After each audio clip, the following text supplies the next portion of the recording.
for the last 2 years had actually been interested in election security, they would not have worked relentlessly to block my legislation to secure our 2020 elections with hand-marked paper ballots and post-election security audits.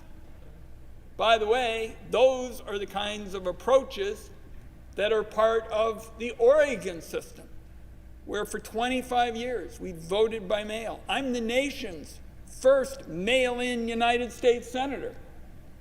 The second, and I see my colleagues from Maine and Alaska here because they're very fond of him like I was, Gordon Smith, a Republican, was the second mail-in United States senator in our country. That's because we do the job right. It's efficient. Our late Republican Secretary of State, Dennis Richardson, actually told President Trump there was no evidence of fraud. So if Republicans had been interested over the last 2 years in actually working with me and colleagues on both sides of the aisle and secretaries of state, we could have had an approach that would have empowered the Oregon idea to go national. Instead, we're now debating tonight the idea of a discussion grounded in total fiction, brewed in cauldrons of conspiracies online. These colleagues are fever dreams laundered by people with election certificates and real power. And I will tell you, it's been painful to watch colleagues sidle up to some of those conspiracies that would inflict so much damage to the American experiment. Colleagues, I'm going to close with one last point. We saw today an effort by domestic terrorists to try to punch our democracy to the ground, to the ropes. And I'm going to close by simply saying something that hadn't been said tonight, and that is Donald Trump can do enormous damage to our country in the next 2 weeks. In the next 2 weeks, colleagues, Donald Trump can do enormous damage to our wonderful country. This afternoon, I don't know if my colleagues saw it, the National Association of Manufacturers, an organization with thousands of businesses, thousands of companies, and not exactly a left-wing outfit. They called for moving forward with the 25th Amendment. All over the news already, colleagues, this afternoon, the National Association of Manufacturers. That's what we're seeing in our country with respect to the fear of Americans having watched what happened here. So I'm just going to close by way of saying, I believe that for the next 2 weeks, we have an enormous responsibility to watchdog Donald Trump day in and day out, to do everything possible to prevent the kind of abuses that we saw today, where an American lost her life. And we saw the fear among our citizens at what went on. Let's do everything we can as leaders, Democrats and Republicans, to make sure in the next 2 weeks Donald Trump's abuses are checked. We do everything we can to protect this wonderful nation of ours. Mr. President, I yield the floor.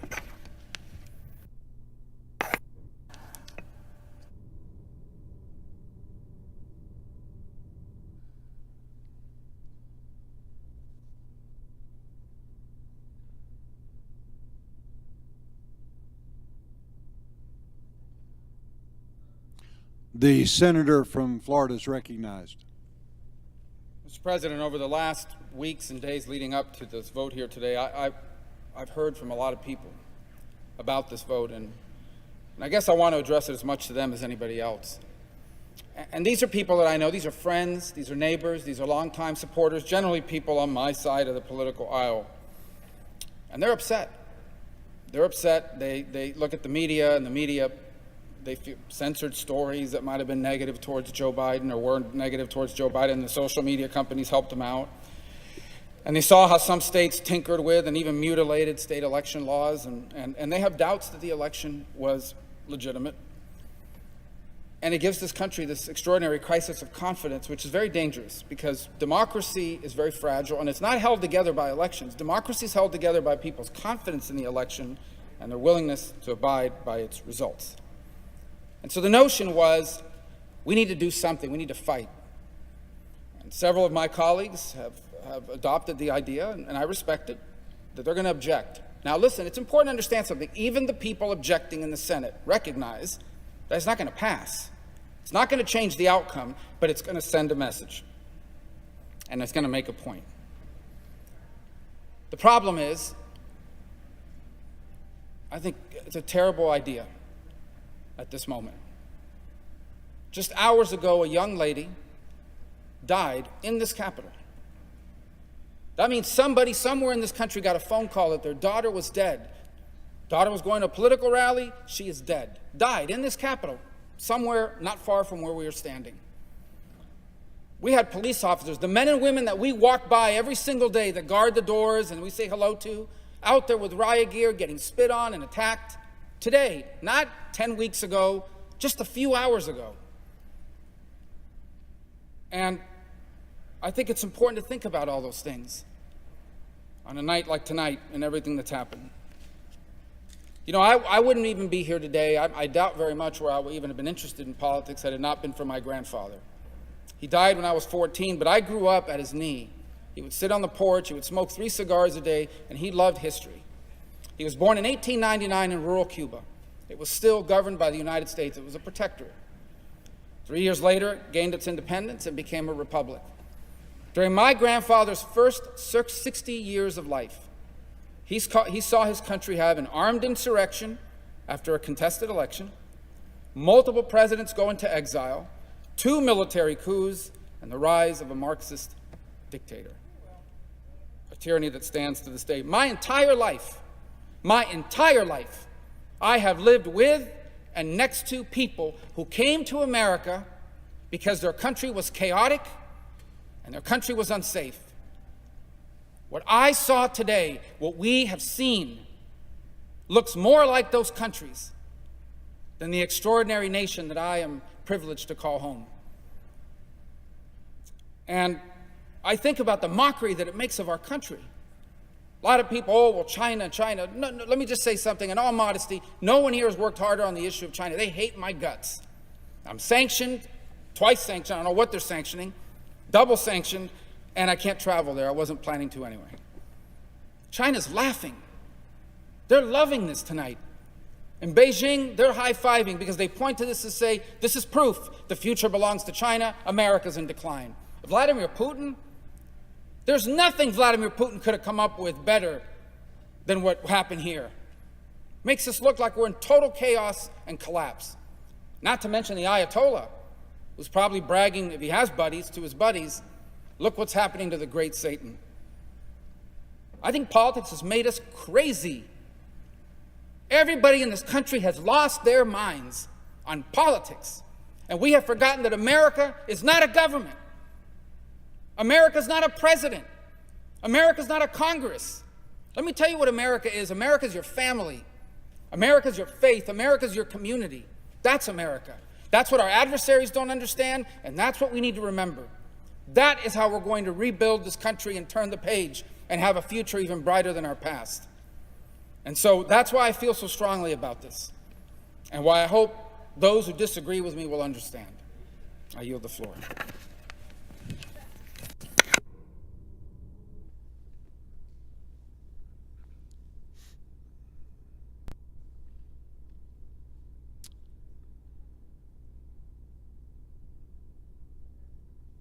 The senator from Hawaii is recognized. Mr. President, it has been hard at times to find the words to describe the full harm Donald Trump has inflicted on our country. We can spend hours dissecting how his policies have made us less safe, less healthy, but his presidency has also been a profound moral failure. Let me tell you a story. A few years ago, a father from Hawaii joined me at one of my talk story sessions in my office, and he asked me a question that struck me hard at that time and has stuck with me until today. He said, "How can I tell my son that lying is not okay when the President of the United States lies every single day?" I struggled to answer his question then, and I'm not sure I could offer an adequate answer now. But this conversation remains a clear example of how we do not live in normal times. How is it normal as we and the world watched in horror as an angry mob stormed the United States Capitol? Blood was shed, people were hurt, vandalism occurred.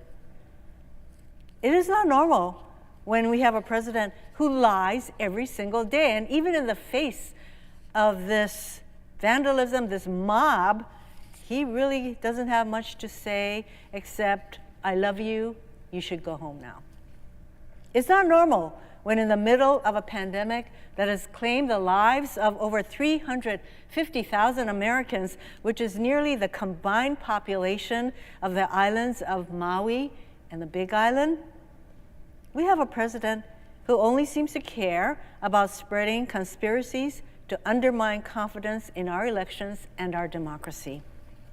And it's not normal when duly elected senators who took an oath to uphold the Constitution pull a stunt to try and nullify millions of votes in 6 states so that Donald Trump can remain president. I call this effort a stunt because it is doomed to fail. We have a strong bipartisan majority, as noted in the vote that we just took, in both chambers of Congress who reject this stunt. And courts have ruled against Trump and his allies in more than 60 cases. So whenever this farce ends, the result will be the same. Donald Trump will have lost the election, and Joe Biden will become the 46th president of the United States. You can tell a lot about a person from the way they handle defeat. The way Donald Trump has handled defeat says a lot about who he is. Watching so many of our colleagues indulge the president tells us a lot about them, too. We don't have to look back very far in history to find examples of candidates who lost tough races but demonstrated their character in defeat. Our colleague, Senator Romney, graciously conceded his defeat to President Obama in noting that, I quote, "At a time like this, we can't risk partisan bickering and political posturing.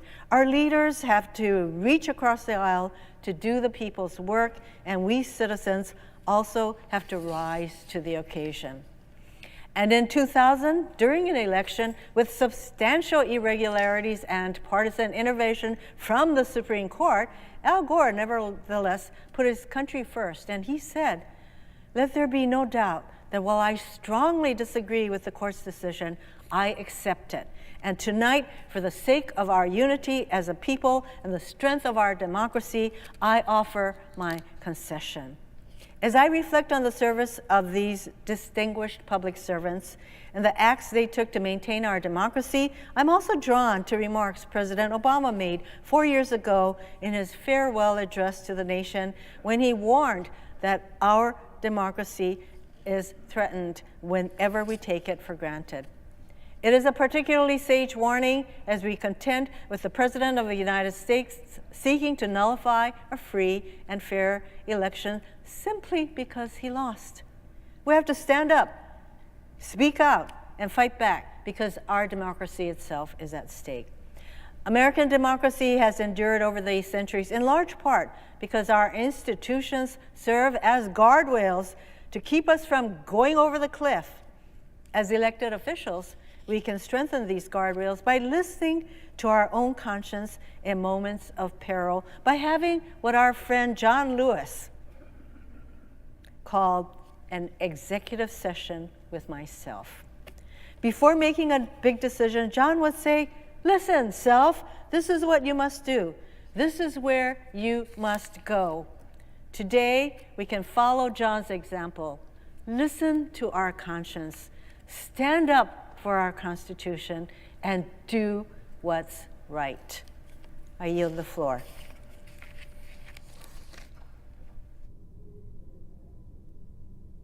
The senator from Maine is recognized. Thank you, Mr. President. Mr. President, let me begin my remarks tonight by expressing my heartfelt gratitude to the members of the law enforcement community and the National Guard, whose hard work and courage made it possible for us to resume our deliberations tonight. We return to this chamber tonight undeterred by the violence we witnessed and strengthened in our determination to fulfill our constitutional duty. Mr. President, the Constitution is the foundation of our American democracy, and the Constitution is what must guide our decisions on the presidential election. The process the Constitution sets forth for electing presidents through the Electoral College is straightforward. The people vote. Electors are chosen. The electors vote. Then Congress counts the electors' votes. That final step in the process is why we have convened today. Counting the votes of the electors, a function that the 12th Amendment assigns to Congress, is an administrative and largely ceremonial act. Our job is simply to count the votes certified by each state, nothing more. We should not attempt to usurp the roles of the voters, the states, or the Electoral College. Mr. President, the American people have done their job, turning out in record numbers to vote in the midst of a frightening pandemic. Indeed, as a percentage of the voting eligible population, the turnout was the highest in 120 years. Similarly, in the midst of this pandemic, hundreds of election officials and volunteers have done their job, staffing polling places and faithfully counting and often recounting votes. The states have done their job by certifying the election results. Now, Mr. President, I've heard the proponents of these objections raise questions about whether the various states conducted their elections properly. When disputes over elections arise, candidates are able to appeal to our legal system, not Congress, for recourse. In the 2 months since the 2020 election, the president's lawyers and allies have had the opportunity to make their arguments and challenge election results before the courts. Notably, every one of nearly 60 lawsuits that they brought forward have been rejected. In fact, the Supreme Court has twice refused to hear their election challenges. Mr. President, we must abide by these rulings. The time has now come for Congress to do its job. We should affirm the certified results of each state by counting the votes of their electors. Mr. President, altering the results of the Electoral College would set a terrible precedent in which the party in control of Congress could override the will of the voters and overrule our courts to unilaterally choose the next president.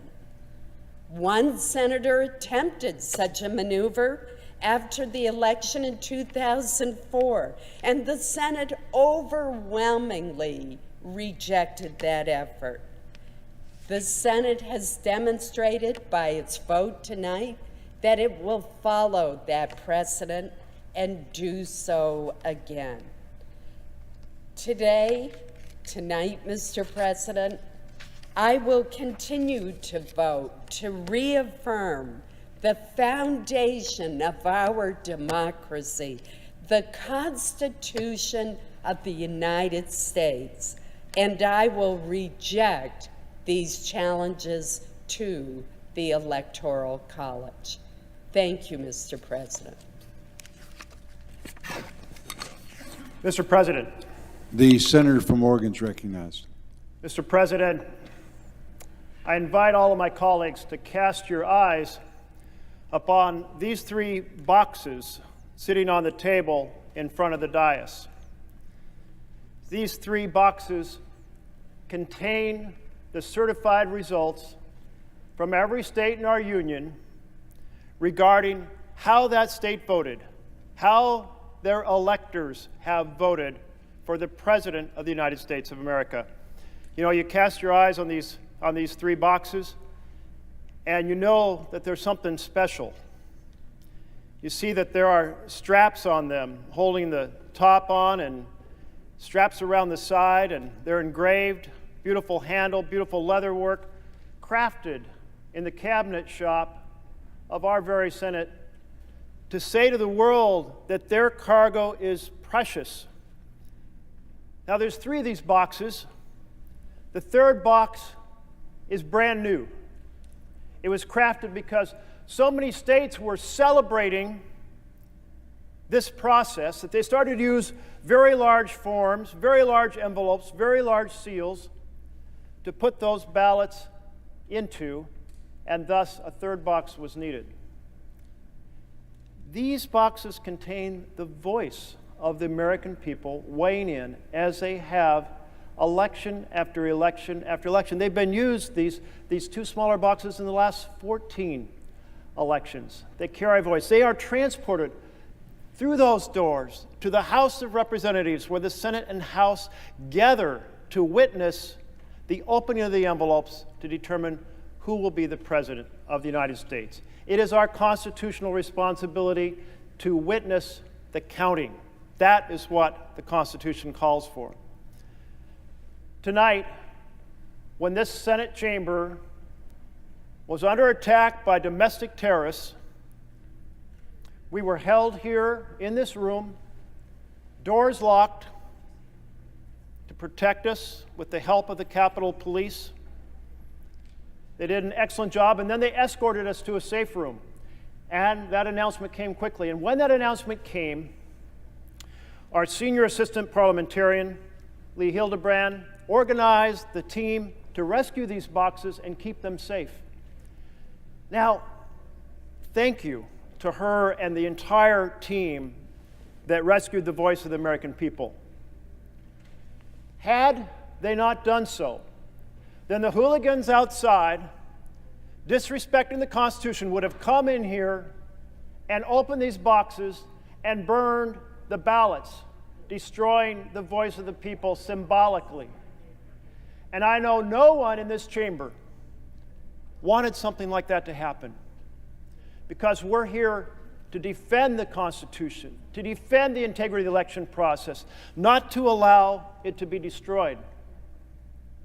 But colleagues, although we are 100 senators, or 99 actually now, because there's only 99 of us who are duly elected at the moment, 99 senators united across party defending these ballots from the hooligans outside, there's more than one way these ballots can be destroyed. And that is for this chamber and the House chamber to vote that one of those envelopes representing the state will be shredded, will be burned, that those votes will be discounted. We just held a vote on whether or not the envelope containing the electoral votes from Arizona should be burned. We defended these ballots against the hooligans outside. But there are those in this chamber supporting the destruction of the voice of the citizens of Arizona. 6 voted. And we are coming back later tonight to vote on whether to shred or burn the ballots for the people of Pennsylvania. So we have to stand together to say absolutely not. The constitutional responsibility is for us to defend the process, not to proceed to destroy these ballots. Now, in spite of all the troubling things that have happened in this chamber this evening, something beautiful happened. And that is, we sat here in this chamber, all of us listening to each other, 5-minute speeches, hearing each other out, diverse views, wrestling with a complicated issue. It's really the first time that's happened in the 12 years I've served in the Senate. We need to restore the process of struggling with America's issues together on the floor of the Senate. That's the Senate I saw when I first came here as an intern for my home state senator in 1976. That's the Senate that I saw when I worked for Congress in the 1980s. That's the Senate that has disappeared. There is a conversation going forward between Democrats and Republicans to restore the ability to hold debate on the floor, to restore the ability to have amendments on the floor, so that we deliberate and wrestle with, in a very public and transparent fashion, the big issues.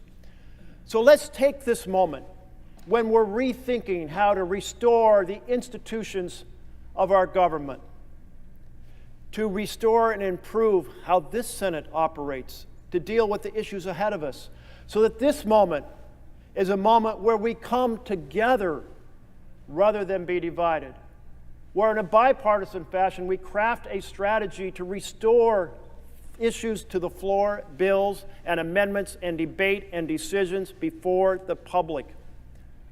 So, out of a dark moment can shine a bright light, a renewal, and it is a moment much needed now.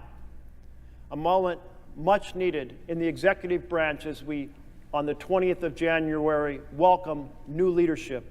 And it's a moment much needed for us to restore the Senate to being the deliberative body once renowned and respected around the world. Let's defend these ballot boxes, both from the hooligans outside and those who would vote to destroy the ballots from any given state, and let us come together and restore the Senate and fight for the vision of our We the People republic. I yield the floor. Mr. President. The senator from Delaware is recognized. Thank you, Mr. President. Mr. President, free, fair elections are the lifeblood of our democracy. Charges of unfairness are serious. I think we'll all agree. But calling an election unfair does not make it so. Charges require specific allegations, and then they require proof. We have neither here. Those are not my words. Those are the words of a judge on the U.S. Circuit Court of Appeals for the Third Circuit, rejecting President Trump's legal challenges to the Pennsylvania election. I might add, a judge who was a longtime member of the Conservative Federalist Society and was nominated to the bench by none other than Donald Trump. Mr. President, the 2020 presidential election was hard fought, we'll all agree. But the American people spoke clearly and they spoke decisively. 81.2 million voters voted for Joe Biden, 81.2. 74.2 million voted for Donald Trump. 51.3% of the vote went for Joe Biden. 46.8% of the vote was for Donald Trump. 306 electoral college votes for Joe Biden, 232 electoral college votes for Donald Trump. Just 4 years earlier, Donald Trump referred to that kind of outcome as a landslide for him, and he lost a popular vote by 3 million votes. But accepting the outcome of an election can be difficult when our political party doesn't win. We've all felt that before. But calling an election unfair does not make it so. More than 60 federal and state courts involving more than 90 judges, many of whom were nominated by Republican presidents, including Donald Trump, are all in agreement. That's pretty amazing, isn't it? All in agreement. No evidence of widespread fraud, wrongdoing, or other irregularities have been uncovered during the 2020 election. That is a victory for democracy, for our democracy. Unfortunately, some of our colleagues today ask us to do the same thing that Donald Trump asked of the Secretary of State for the state of Georgia, to overturn the results of the 2020 election without specific allegations and, more importantly, without any proof. Our colleagues are asking us not to abide by the will of the people, but to bend to the will of one man, Donald Trump. In 1787, delegates from the 13 colonies convened in Philadelphia to debate the future of what would become the United States of America. Our founders disagreed on a lot of things. But you know, they all agreed on one thing for sure. They did not want a king. They did not want a monarch. Many of them had been there, done that. They didn't want to see it and feel it again. And they set up this intricate system of checks and balances to ensure that we would never have that all-powerful king in this country. That system of checks and balances is being pushed to a dangerous limit here today. But that system will prevail. Along with it, our democracy. Here are just some of the claims that Donald Trump and his legal team have made, and that our colleagues lend credence to here today. That Venezuela, Cuba, and China rigged our country's voting machines in favor of Joe Biden. That dead people voted in this election, and they only voted for Joe Biden. That poll watchers and election observers who risked their lives during this pandemic to uphold the integrity of our elections, that stuffed ballot boxes with Biden votes and then they shredded Trump votes. Not one, let me repeat, not one of these things is true. There is no evidence to back up these ridiculous claims. Many of these absurd claims from Donald Trump and his legal team are nothing more than conspiracy theories circulating online. This misinformation and dangerous rhetoric from the president and his allies, including calls for violence, have polluted our discourse and imperiled our peaceful transfer of power. And when our colleagues show indifference or outright support for these unsubstantiated claims and conspiracy theories, they lead our nation and our Constitution down a dangerous, dangerous path. All of us who serve here swore an oath to support and defend our Constitution. I swore that same oath as a naval flight officer many times, as a midshipman before that. But all of us here have sworn support and defend our Constitution, not our political party, and certainly not any individual candidate. Colleagues, for the safety of our citizens and our republic, we must lead by example. We must turn the temperature down. It was a hard-fought campaign, but the campaign is over. The votes have been counted. The count has been certified in all 50 states. And in 2 weeks, on January 20th, Joe Biden and Kamala Harris will be sworn in as President and Vice President of the United States, as they should be. We have serious and urgent challenges that will require working together with our new president, our new vice president, with one another in this chamber, Democrats, Republicans, Independents, and with our colleagues over in the House of Representatives. What's on our to-do list? Well, we can start with making sure that hundreds of millions of Americans get vaccinated, that we get off the dime and start vaccinating. We vaccinated 4 million people last month. 4 million. We're supposed to vaccinate 20. How are we ever going to get to 250 million at this rate? What else is on our to-do list? We're getting our kids back to school. We got kids that are unable to get on the internet, unable to participate in their classes. They may not have any adult supervision at home. They're struggling. They're falling even further behind. We need to do something to help them. What else is on our to-do list? Getting their parents back to work, just to name a few things. Well, the millions of people lost jobs and they don't have skills anymore to fill the jobs that are needed. They need our help. They need to be retooled and retrained. It's time to stop trying to overturn the will of the people and get back to working on their behalf. Mr. President, Abraham Lincoln has been quoted a couple times here tonight. But he observed at the end of the Gettysburg Address that ours is, quote, a government of the people, by the people, and for the people. Even in the midst of his Civil War, President Lincoln put his unwavering faith in the people to chart our nation's course. We would be wise to remember Lincoln's words at this moment, at this special moment in our nation's history. We're not a government of Trump, by Trump, and for Trump. We're a government of the people, by the people, and for the people.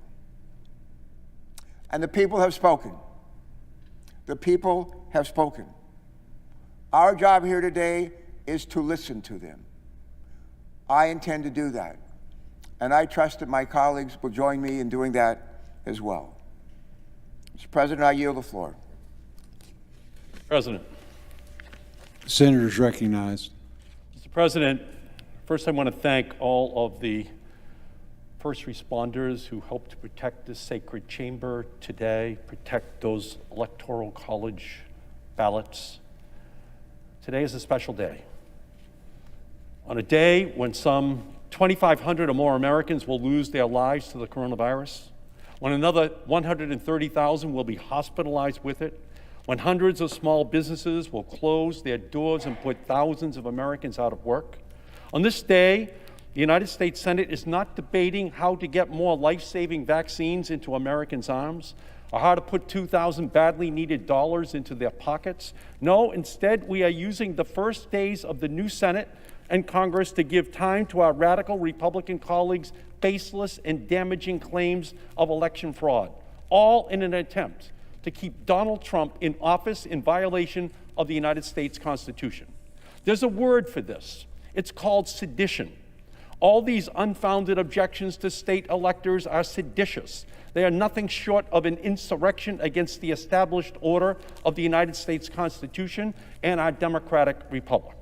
This is an historically shameful day for the Senate and for our country. To be clear, the notion that there are any meaningful voter fraud that has been identified in the 2020 presidential election is a dangerous, anti-democratic, treasonous fiction. Joe Biden won, Donald Trump lost, period.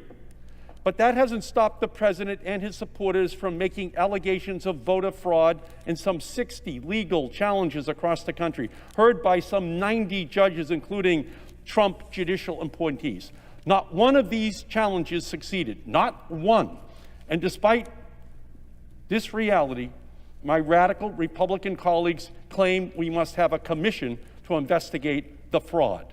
Well, we do know one of the most undeniable instances of substantial and significant election fraud ever. We even have a recording and a transcript of it.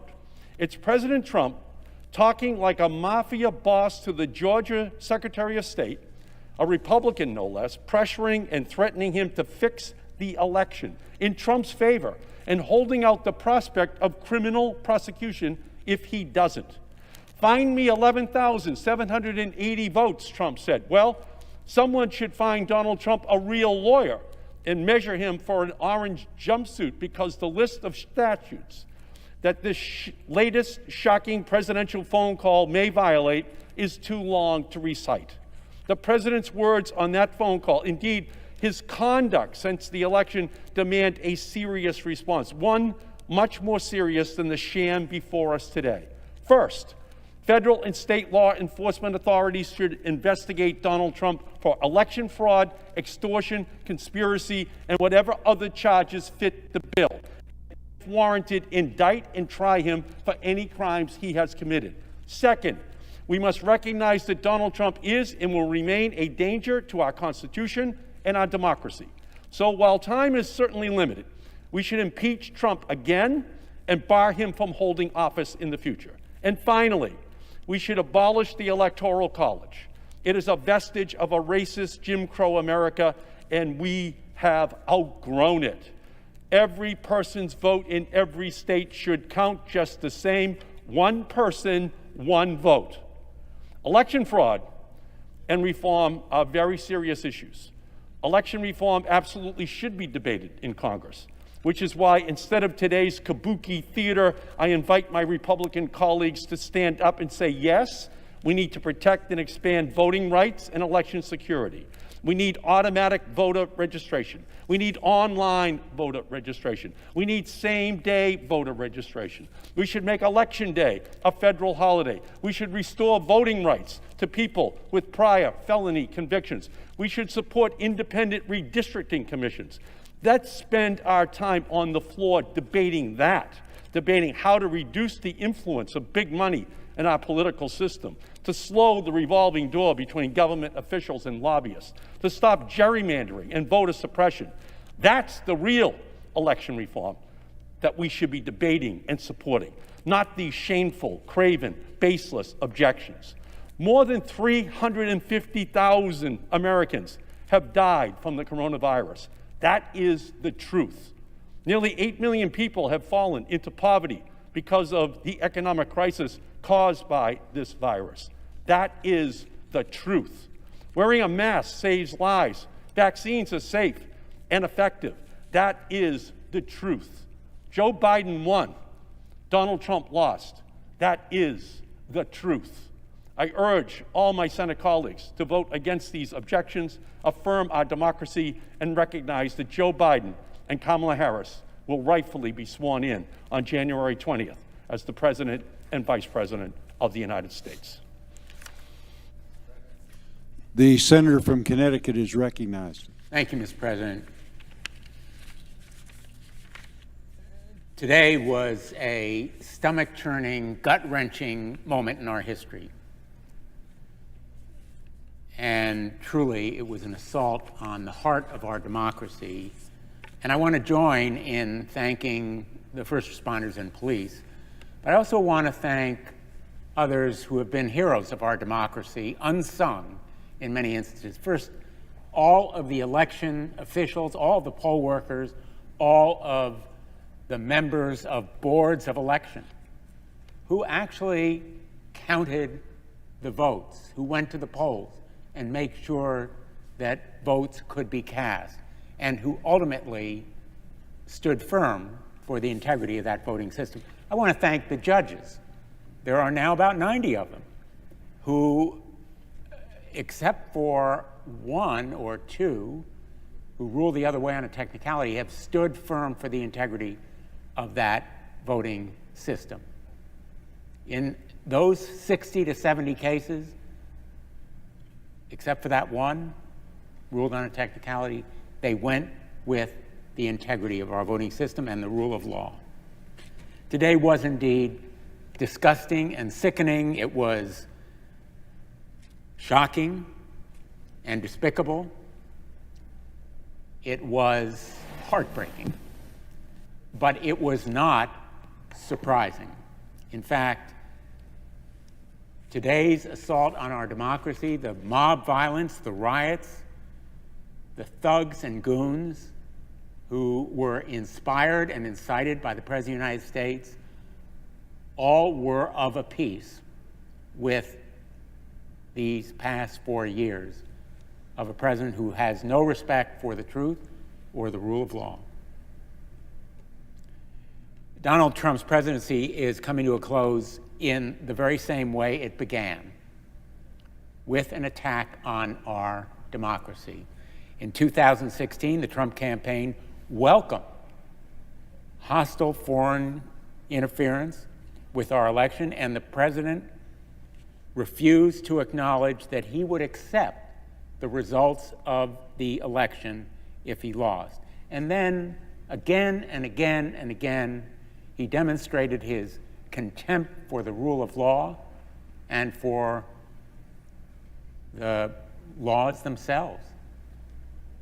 He obstructed justice, and he would have been charged with it had he not been the President of the United States. He invited a foreign government to interfere in our elections and find dirt on his political opponent. And most disturbingly, these actions by a president who demonstrated that contempt for the rule of law were met with silence from many political leaders, our colleagues here in the Senate among them. Silence in the face of that contempt for the rule of law and disrespect for the law enforcers. So we could have seen today coming. In fact, we did. I warned about it, others did, because the fantasies and falsehoods that drove those rioters, not protesters, the mob who assaulted the temple of democracy, were fueled by the president's misstatements and lies and contempt for the truth. And he was enabled. He had enablers. So today we are stopping in one instance that enabling. But we must also make sure to stop it going forward. And the political stunt that brought us here today offers no great solace that it will. These stunts have consequences. We say words have consequences. And the actions today will have significant consequences. They are an attack on our democracy that undermines the core tenets of our American government, and a disrespect for the will of the people and a peaceful transition of power, and the political stunts themselves, driven by opportunism, blaze a path that can be followed by more competent challenges, just as the dictatorial instincts and actions of this president can be followed by more effective would-be tyrants intent on destroying our republic. Yes, we have more important tasks that we should be addressing as well. The pandemic, the economic revival. But today we must be mindful of the threat to our democracy that we face down, and we come together on a bipartisan basis. But silence is never excusable in the face of lawlessness at the very top of our political structure.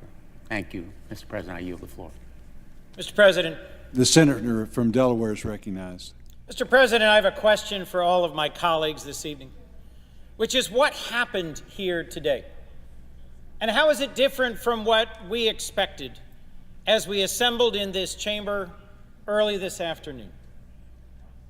Sadly, much like the impeachment trial of just a year ago, I think as many of us slogged our way to the nation's capital and dutifully filed into this chamber, we expected hours and hours of debate and discussion, knowing the outcome, knowing that what was being engaged in by a handful of our colleagues was a political stunt, feeding the ego of our president, who is chasing conspiracy theories about how he actually won the election 2 months ago that he lost, and indulging his belief that somehow,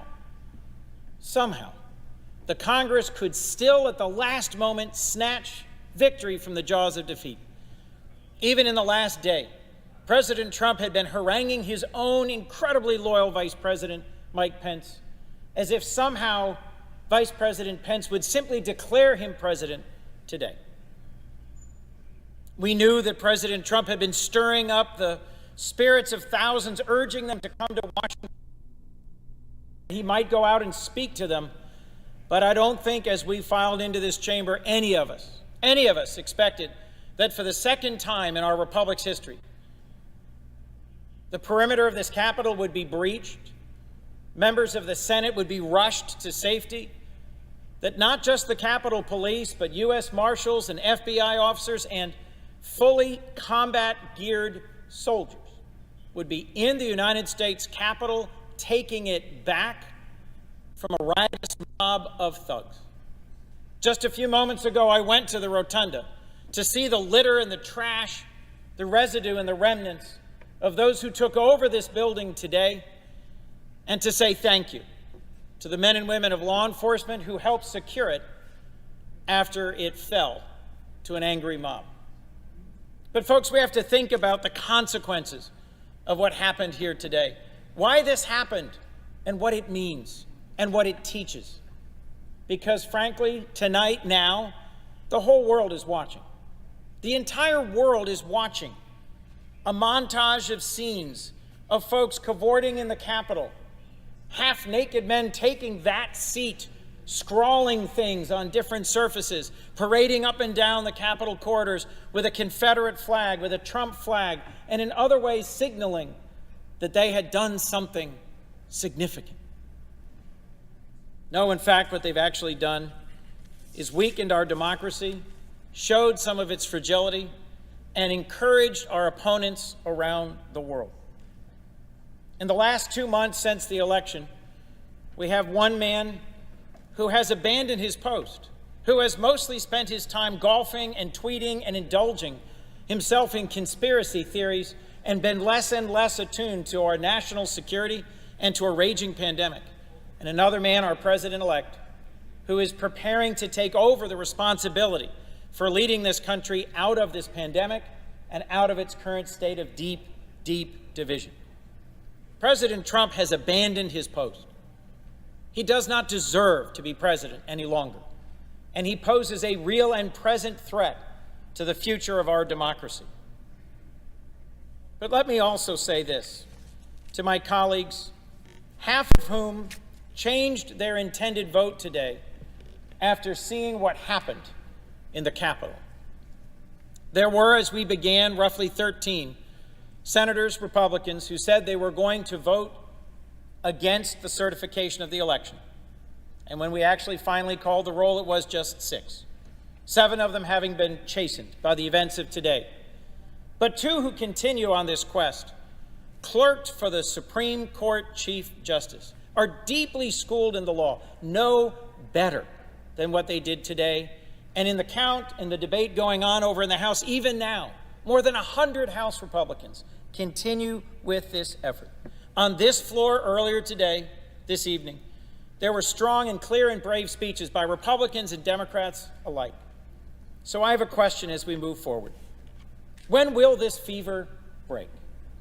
When will we finally say to each other, enough is enough of indulging and following populism and demagoguery? Is it time to finally show who the leaders are and to uphold our Constitution that every one of the House members and a third of us swore to uphold just 3 days ago? I will tell you as I look ahead that I am confident that 2 weeks from now, Joseph Biden will be sworn in as the next president, Kamala Harris sworn in as the next vice president, and we have a unique moment in my lifetime. Because as presidents and leaders in the Senate of both parties over the last decades have observed, the Senate has steadily shrunk in its significance, its role, and its power, and the presidency has steadily grown. Not in my lifetime, not since LBJ, have we had an incoming president who spent 36 years in this chamber. We have a chance with Joe Biden, a president-elect who ran on bringing our country together, a president-elect who ran on turning the page from our moment of national division, a president-elect who respects and honors and understands the significance of this body. So we have to take this opportunity to heal, to hear each other, to compromise, to work together, and to see the real challenges facing the American people and take this last, best moment. What happened here today should leave all of us gravely concerned about the health and the future of our democracy, and the opportunity we will have 2 weeks from today is one we should not let pass us by. Thank you, Mr. President. With that, I yield the floor. Mr. President. The senator from Massachusetts is recognized. Mr. President, more than 350,000 of our loved ones have died from a terrible disease. Small businesses have gone under, never to reopen. Millions have lost their jobs, and too many families don't know how they're going to pay the rent or put groceries on the table. It is tough out there, but Americans are fighters. And despite all the challenges, in November, they did what Americans do when they are unhappy with their leadership. They voted for change. They turned their backs on a sitting president who fans the flames of hatred while bodies pile up in the morgue. Instead, they elected a new president who wants to save lives, to save our economy, and to save our democracy. Even as the pandemic raged, Americans showed up for democracy. States worked overtime to set up safe systems, ballot drop boxes and early voting, and gallons of hand sanitizer. Voters mailed their ballots earlier, put on masks, and stood in line at the polls. The election of 2020 shattered voting records. So here we are on the floor of the United States Senate in the aftermath of an historic election held in the middle of a pandemic. People are suffering, and we should be working to get them the help they need. Instead, we are here because Donald Trump wants to overturn the results of that election. The Republicans objecting to the results of this election will be judged by history, but the rest of us will be judged as well. It is our responsibility to stand up for our democracy, even while other senators work to undermine it. Losing is hard. I ran for president myself. It was a hard-fought primary, but Joe Biden won and I lost. I am not the only one to live through that. A number of senators in this room have run for president. None of us was successful. And when we lost, we conceded and we got out of the race, because that is how democracy works. None of us lied about the results. We didn't throw temper tantrums. We didn't tell our allies in Congress or the states to overturn the results. We didn't feed poisonous propaganda to our supporters. We didn't urge people to march on state capitals or to descend on Washington. We accepted the will of the voters. And it's not just us. It's everyone who has run for president since the beginning of America. Only once in America's history Have the people who lost tried to burn down our democracy on the way out? They caused a civil war that nearly destroyed our nation. Make no mistake, the violence we witnessed in this chamber today was the direct result of the poisonous lies that Donald Trump repeated again and again for more than 2 months. His words have consequences. Our democracy has been grievously injured by this lying coward. This effort to support our democracy is not merely one last presidential tantrum. This effort is designed to knock out the basic pillar on which democracy is founded, the idea that the voters, not the sitting president and not the members of Congress, but the voters decide who will lead this nation. A democracy in which the elected leaders do not bend to the will of the voters is no democracy. It is a totalitarian state. And those who pursue this effort are supporting a coup. I urge my colleagues to vote no on this effort to overthrow our democracy. I yield, Mr. President. The senator from Alaska is recognized. Ask that the Senate stand in recess, subject to the call of the chair. Without objection.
Senate will come to order. Mr. President, Majority Leader. I know of no further debate.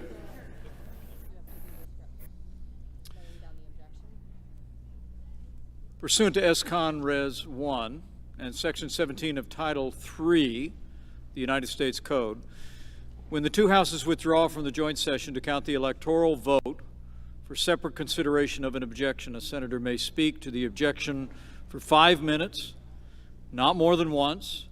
Debate shall not exceed 2 hours, after which the chair will put the question, shall the objection be sustained? The clerk will report the objection made in the joint session.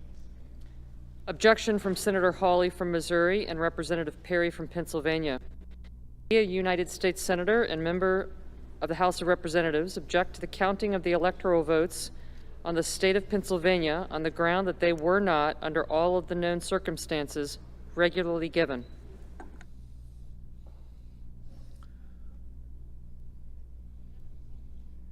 Majority Leader. I know of no further debate. If there's no further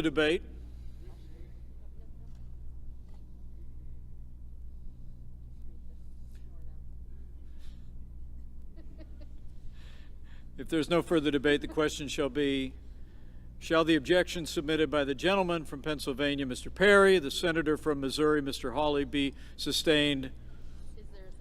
Is there a sufficient second? The clerk will call the roll.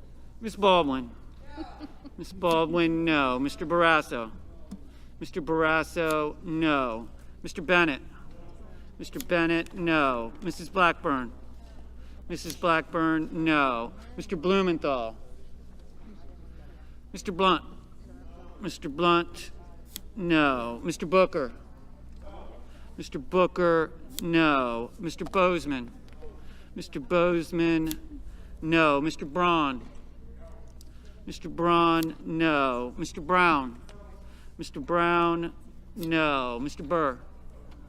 Mr. Burr, no. Ms. Cantwell. Ms. Cantwell, no. Mrs. Capito. Mrs. Capito, no. Mr. Cardin. Mr. Cardin, no. Mr. Carper. Mr. Carper, no. Mr. Casey. Mr. Casey, no. Mr. Cassidy.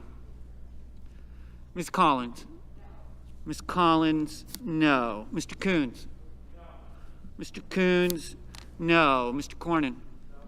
Mr. Cornyn, no. Ms. Cortez Masto. Ms. Cortez Masto, no. Mr. Cotton. Mr. Cotton, no. Mr. Kramer.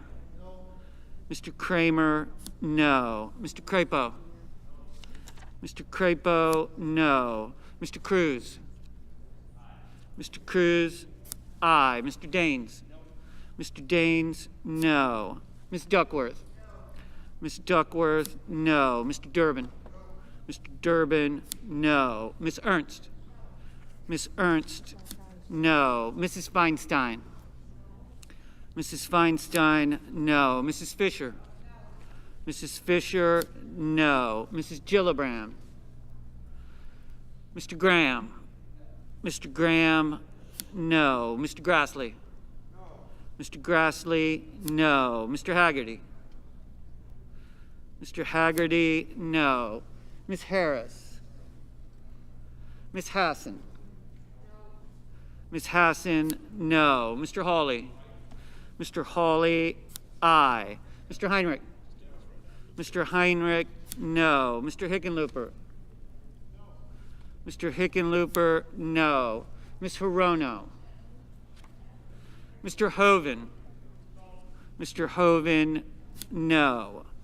Mrs. Hyde-Smith. Mrs. Hyde-Smith, aye. Mr. Inhofe.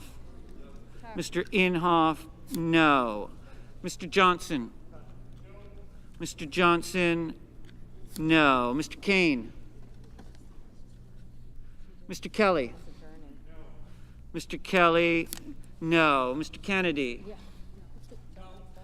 Mr. Kennedy, no. Mr. King. Mr. King, no. Ms. Klobuchar. Ms. Klobuchar, no. Mr. Langford. Mr. Langford, no. Mr. Leahy. Mr. Leahy, no. Mr. Lee.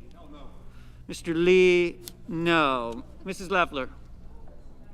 Mrs. Leffler, no. Mr. Lujan. Mr. Lujan, no. Ms. Lummis. Ms. Lummis, aye. Mr. Manchin.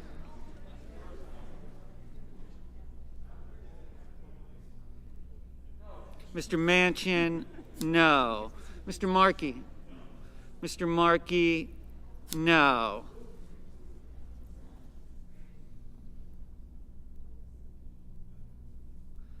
Mr. Marshall. Mr. Marshall, aye. Mr. McConnell. Mr. McConnell, no. Mr. Menendez. Mr. Merkley. Mr. Merkley, no. Mr. Moran. Mr. Moran, no. Ms. Murkowski.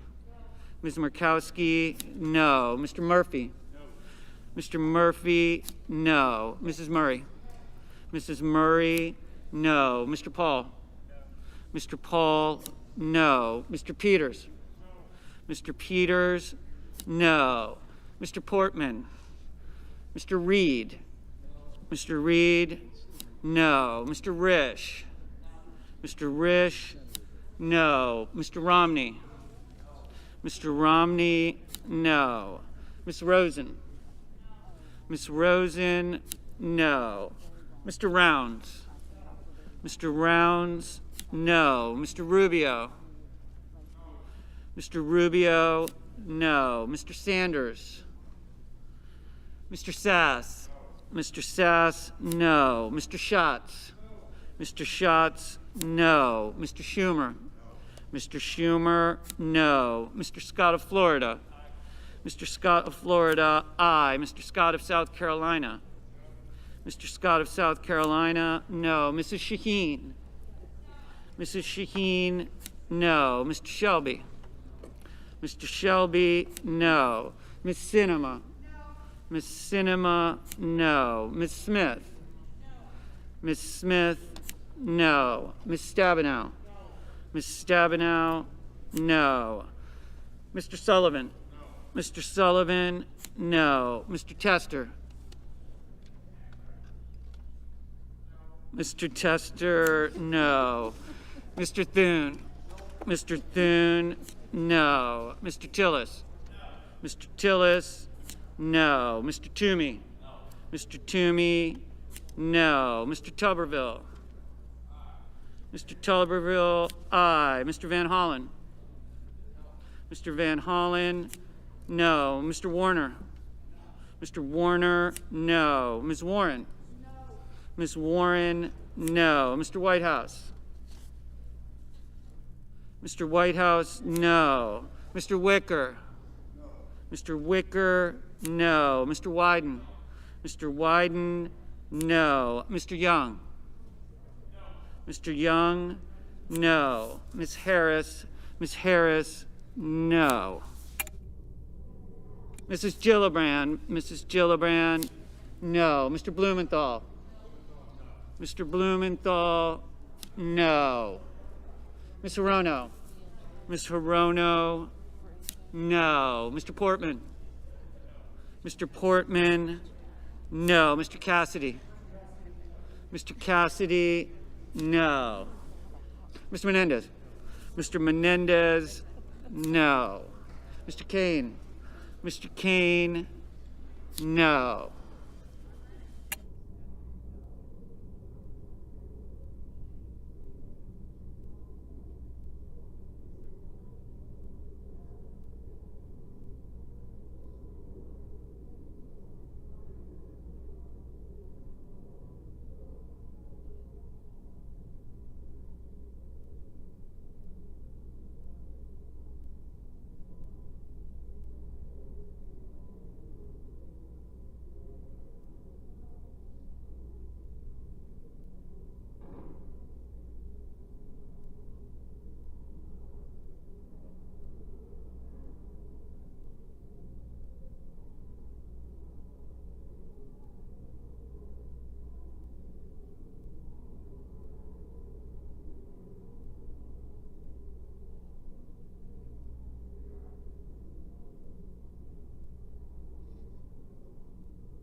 Mr. Sanders. Mr. Sanders, no.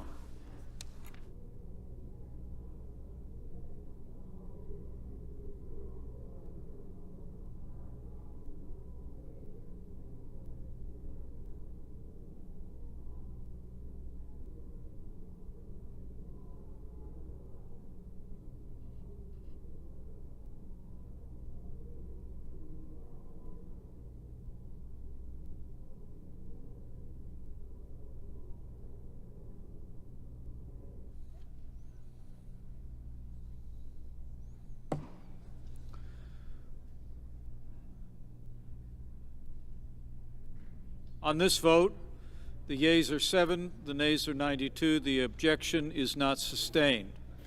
The Secretary will notify the House of the action of the Senate, informing that body that the Senate is now ready to proceed to joint session with further counting of the electoral vote for President and Vice President. Majority Leader. Mr. President, for the information of all of our colleagues, we don't expect additional votes tonight. So, Mr. President, I ask unanimous consent that upon the dissolution of the joint session, the Senate stand adjourned to then convene for pro forma sessions only, with no business being conducted on the following dates and times, and that following each pro forma session, the Senate adjourn until the next pro forma session.